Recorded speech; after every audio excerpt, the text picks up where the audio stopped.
used in, anywhere from Ethiopia to China, anywhere. When are you coming to Africa? Where are you coming to Africa? I can tell you, a lot of people here are waiting for you. They wanted to come to Africa. They want to benefit from your product. So when are you coming to Africa? We're open to conversations already. We have some opportunities right now in the United Arab Emirates, so we'll be looking at what that entails. A lot of, the infrastructure is there. I know in Africa most people speak English, so I think there would be very little barrier to entry. Who we're really looking to service right now, like you mentioned, any security or police. There's some military and governmental applications, but any hotels, anyone in tourism, we're a good solution for it. Wow. So let's see how we get your product across to Africa, because Africa also have a large market here. Okay. So we'll look forward to see you coming to Africa, and we benefit from this product. A lot of people have learned from you. One, it has been established that Cory never had any money. He was a broker like any of us some time ago. And now, how much is the value of the company right today? What's the value of the company today? 15 million. Wow. That is amazing. I really hope a lot of people will learn from this. You can start from scratch and build $15 million company. That is amazing. That's remarkable. And I think my audience, my exceptional audience, hope you are hearing this. You need to begin to tap into this. Okay, quick one. Cory, that is one part of you.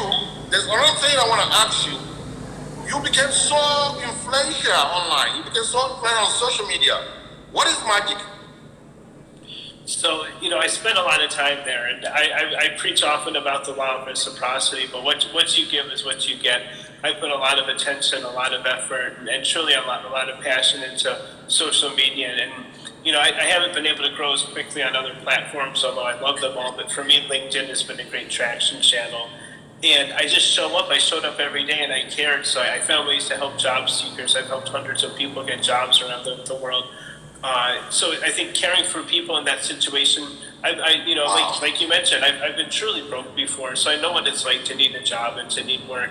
And then just showing up and engaging with people and getting to know them, and it's just been amazing. I think that there's no job, no opportunity that's not readily available to anyone around the world now through social media if you know how to leverage it. So, understanding the right leverage points, understanding the right points of entry. If you need to learn some new skills, you can learn skills online for free. If you need an introduction, because people looking for jobs often don't understand, you need to know the title, not only that you want, but that can hire you.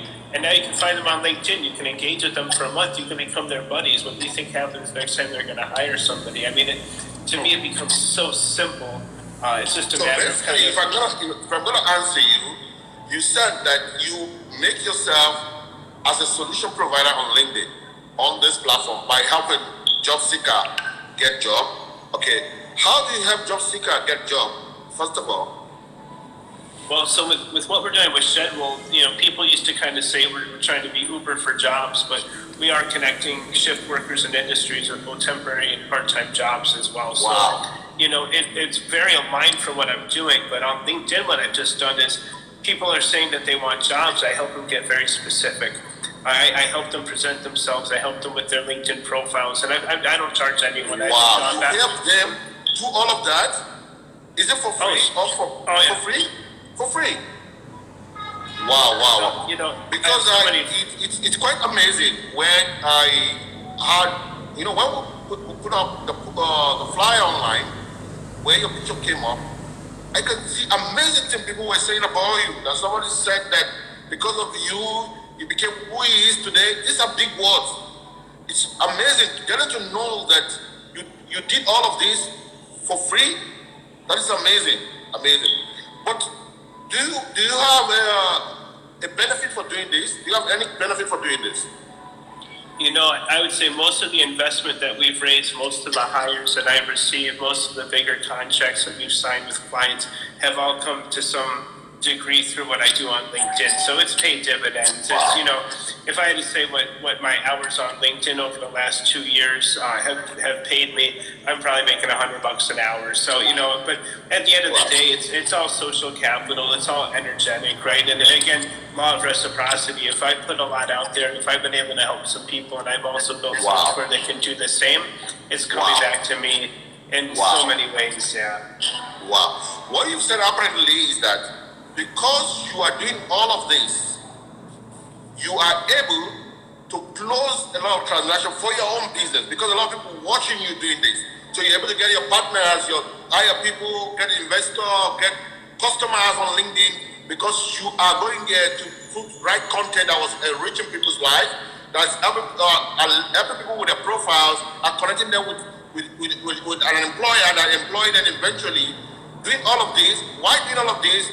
Your own business is being valued. You begin to get value for your own business. This is really amazing, because some people think that everything is all about making money. So you can see Cory from a different angle. He's basically doing all this thing on LinkedIn, not because he want to make money, because he loves to help people. As he's helping people, people are seeing him and coming for his own service, and he get paid for it. That is now his company is valued at $15 million today. That is quite amazing. That is quite amazing. Now I want to ask you, what of guys that want to begin to build their followers from scratch, and they don't know what to do, maybe on LinkedIn, maybe on Instagram, maybe on TikTok, maybe on Twitter. What are the best strategies to start to build your followers and begin to get this kind of engagement that you are getting right now? Yeah, I'm happy to answer that. And the easiest way I can tell people is the word you just said, engagement. If you want engagement, you have to give engagement. But I came up with 3 words for the year 2020, and although this year's already turned out to be a different year than anyone ever could have foreseen, my 3 words I think are very sound, and I'm going to take them beyond this year, and I think they're applicable to what you just asked. I think if people were to implement the 3 words in unison, they will blow up on social media. And those 3 words are collaboration, consideration, and confidence. I think people need to have the confidence. Collaboration, confidence, and which is the third one? Consideration. So consideration. Now I'm going to take you on this. What do you mean by collaboration? So collaboration is just working together. So if I see someone with 3 million followers getting 10,000 likes on their posts, and I start putting meaningful value-add comments there and engaging with other people on their behalf in the comments, I'm collaborating with them already. Wow. I just showed up and started collaborating with a global influencer. I'm adding value. I'm making their life better. I'm making their audience life better. Boom, I'm collaborating right away. Okay, the next one is that's collaborating. Collaborating. The next one is what? Consideration. Which is consideration, please? So just being considerate of others, how others think, what others are there for. If you're being considerate, if you understand why someone would be posting on LinkedIn or somewhere, if you understand what they're hoping to get out of it, if you can be considerate of how they want to be approached. So someone that messages me on LinkedIn and says, "Sir, can you please give me $1,000?" That's not considerate. It's not considerate of my time. Someone that shows up and makes me feel good about them and shows me that they're a kind person, you know, maybe if they have a real need and they ask me for something like that, you know, they've been considerate, I'm probably more likely to help them out. But it's just all about meeting people where they are and being empathetic as well. That's a bit of emotional intelligence. Being able to be considerate and be able to understand the way people feel and be able to respond to that in that way. That's a bit of high level of intelligence. That's lovely. So the last one is what again? Confidence. What is confidence? So to me, it's just knowing that you have value. So showing up, knowing that if you comment or engage with somebody that's adding value, you have to be confident enough to know that you'll add value or you won't do it. Being confident enough to know that if you make a little video and people can hear your voice and look in your eyes, that can add value to them and yourself. Being confident enough to know if you put 5 hours into social media as a genuinely caring person, that you can have an outcome that's desirable. I think just confidence to me is knowing your worth and expecting the best and doing what it takes to get there. Knowing your worth and expecting the best. Knowing your worth. Let me see if I can put it down here. Knowing your worth Wow. And knowing what you expect, am I right? Expecting the best. Yeah, and expecting the best. Knowing what and expecting the best. That's wonderful. I hope a lot of people are listening to this. So you need to know your words. You need to know your words and expect the best. So if you know your words and you're doing what you're supposed to do and expecting the best will definitely come to you. That is amazing. Okay, I'm going to open the line now. Before we allow it go, we have 6 minutes to go. So before we allow our influencer, our number one entrepreneur to go, we need to hear your feedback. If you have any question, please go ahead and ask any question. Please go quickly. Let me ask him 1 or 2 questions before he leaves. If you have any question, quickly type it quickly. Yes, they say you are amazing. You have a great value. I know. I see that. Thank you all so much. If you have any question, please go ahead. Go ahead and ask question. Let's ask him question. Let's crack him down. We might not always have him here. Let's crack him down. Thanks, John. Dr. John, I saw you on my LinkedIn profile as well. We're going to have to connect. Yes. What are my... So what is your strength and your weakness? Quickly, what's your strength and your weakness? So, more women is asking that. So, I'm that type of person. I love to celebrate the little wins, but I also welcome any failures. I love to learn from them. So I think my strength is that I can embrace failure. I think that my weakness used to be trying to do everything myself. And so when I talk about collaboration, it's delegation. It's trusting others to help you with your common goals. So I think my weakness really used to be trying to do everything myself. And, if that was a weakness, it sure is. But, I hope to be, bridging that gap every day. Wow. So your strength is that you know how to embrace failure. That means you are up in another way. I can say you are a risk taker. You're not afraid to take risk. At all. And when the failure comes, you know how to accept it and learn from it and move on. And your weakness is the fact that you want to do everything. But now it's changing for 2020. You're going to be collaborating. That's right. Confidently and considerately. Wow. I see it. They are getting you. So any more question?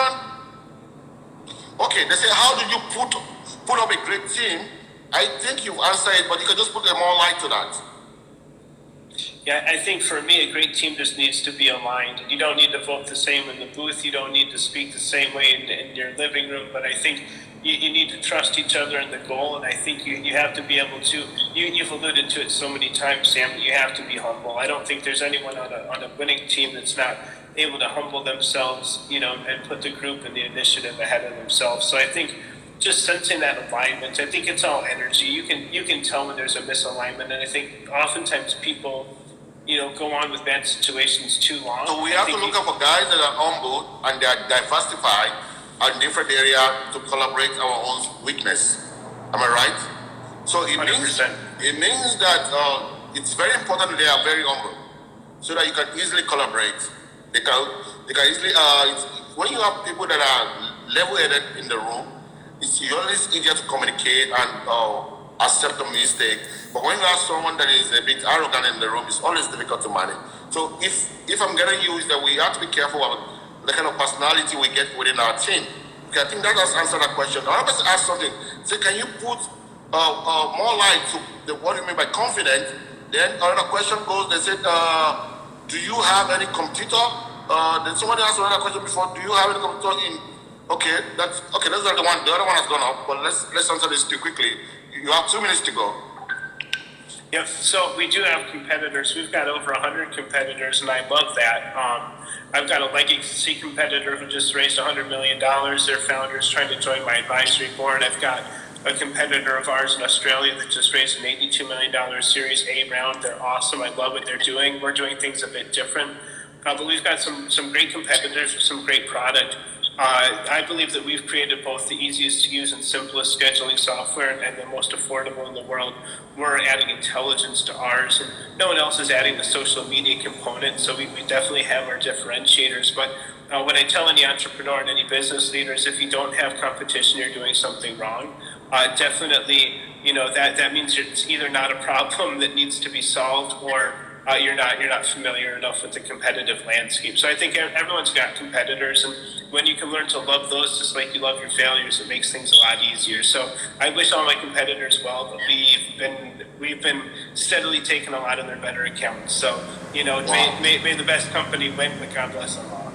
Wow, wow, wow. This is amazing. She want to know what you mean by confident. We have 1 minute to go, but can we quickly shed light on that? So what do you mean by confident? I should say it again. I should come again on that.